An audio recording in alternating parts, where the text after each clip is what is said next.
इस दुनिया में सबसे गहरा प्यार एक माँ का अपने बच्चे के साथ होता है। ये प्यार मरने के बाद भी जिंदा रहता है। इस बात का एहसास मुझे उस रात हुआ।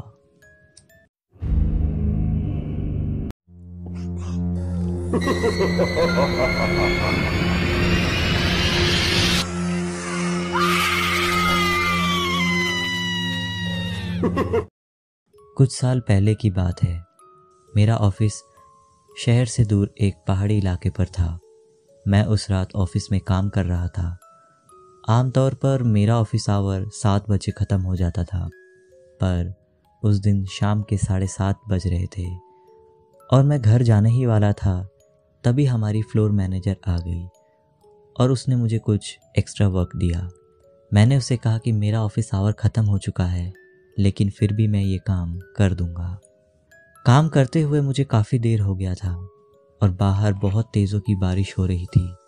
मैं घर के लिए काफ़ी देर से निकला था। बारिश धीरे धीरे और भी तेज़ हो गई थी। मुझे अपने फ्लोर मैनेजर पर काफ़ी गुस्सा आ रहा था। ना वो मुझे कुछ एक्स्ट्रा काम देती और ना ही मुझे इस बारिश में भीगना पड़ता। ये एक पहाड़ी इलाका था और बारिश में यहाँ की सड़कें काफ़ी ख़तरनाक हो जाती हैं। सड़क पर लाइट्स तो थी, लेकिन मुझे डर लग रहा था कि बारिश में कार कहीं फिसल ना जाए। मैं ये सोचकर गाड़ी चलाता रहा कि मेरे पास और कोई ऑप्शन भी तो नहीं है। अचानक मुझे कुछ अजीब सा लगा। मैंने ज़ोर से ब्रेक लगाकर कार को रोका। सड़क के किनारे तेज़ बारिश में एक औरत खड़ी थी। हैरान करने वाली बात यह थी कि उसके पीछे ठीक एक बोर्ड लगा था जिस पर डेंजर लिखा हुआ था और उसके ऊपर एक खूनी पंजे का निशान था। मैंने इससे पहले ये बोर्ड यहाँ पर कभी नहीं देखा। औरत काफ़ी चुपचाप खड़ी थी और मुझे देख रही थी। मैं गाड़ी उनके पास लेकर गया और कहा, आप इस सुनसान सड़क पर क्या कर रही हैं? कोई प्रॉब्लम है? क्या मैं आपकी कोई मदद कर सकता हूँ? उसने सिर्फ एक शब्द में जवाब दिया, हेल्प। उसके चेहरे पर एक अजीब सी उदासी थी। मैंने उसे कहा, आपको किस तरह की मदद की ज़रूरत है? उसने फिर से वही जवाब दिया, हेल्प। फिर मैंने कहा, अगर आपको लिफ्ट की ज़रूरत है तो मैं आपको कहीं भी छोड़ दूंगा। उसने कार का दरवाज़ा खोला और बैठ गई।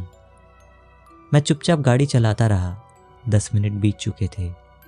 उसने कुछ भी नहीं कहा और ना ही मैंने उससे कुछ पूछा। फिर मैंने एक सवाल उससे किया, तुम कहाँ जाना चाहती हो? मैं पास के शहर में जा रहा हूँ। मेरे सवाल का जवाब देने के बजाय उसने कहा, गाड़ी तेज चलाओ, मुझे जल्दी पहुँचना है। मुझे उस औरत का रवैया बड़ा अजीब सा लगा। फिर वही सन्नाटा छा गया।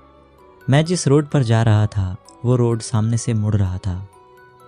तभी उस औरत ने कहा, यहाँ से राइट ले लो, मुझे वहाँ जाना है। मैंने कहा, आपको कोई गलत फहमी हो रही है।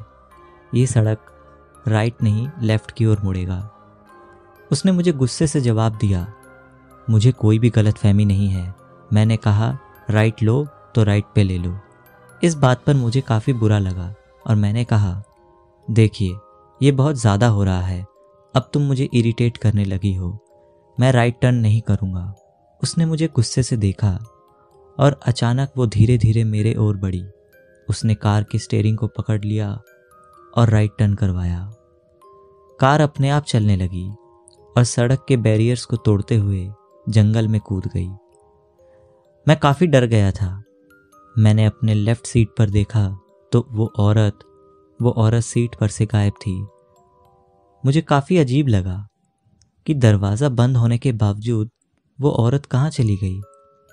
मैंने बाहर जाकर देखा तो उससे भी अजीब बात यह थी कि इतनी ऊंचाई से कूदने के बाद भी मेरी कार को एक खरोंच तक नहीं आई थी। फिर मैंने अचानक से पीछे मुड़कर देखा। सामने एक पलटी हुई कार थी और जिस औरत को मैंने अभी लिफ्ट दिया था वो औरत उसी कार में मरी पड़ी थी। साथ में एक आदमी था जिसे देखकर लग रहा था उस औरत का पति है। ऐसा लग रहा था कि उनका कोई भयानक हादसा हुआ है। कार के बगल में एक छोटी सी लड़की वहां खड़ी थी और रो रही थी। उसके शरीर पर काफी जख्म थे। हो सकता है ये उनकी बेटी है। उसे देखकर मैं समझ गया कि ये उसी महिला की बेटी है और वो चाहती थी कि मैं उसकी मदद करूं।